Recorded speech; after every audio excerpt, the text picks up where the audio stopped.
वर आता अविनाश भाऊंनंतर खंडाळा तालुक्याला हा नेता आहे वरती जाणारा. डेअरिंग केलं नाही कुणी. लयत लय मी म्हणतो पंचायत समिती जिल्हा परिषद लढावली, पण लढवण्याची पण ताकद लागते ना पुढं.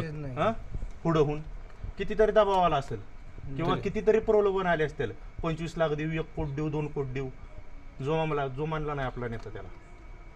आणि 30 वयाचा आहे, 50-60 वयाचा नाही. अख्खी कारकीर्द घालवला आपल्यासाठी.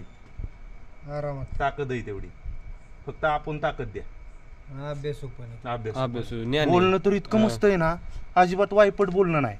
जी ती संयमानीच आहे. संयमानी. हा असं बाबा काय कळत नाही. सगळं शिक्षण पण झालंय त्यांचं. शिक्षण पण आहे.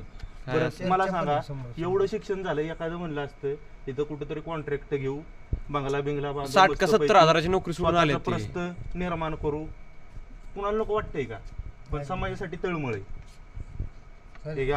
अजून हँडवेल घ्या आणि सगळीकडे सांगा तुम्ही तुमच्या पाहुण्यांना.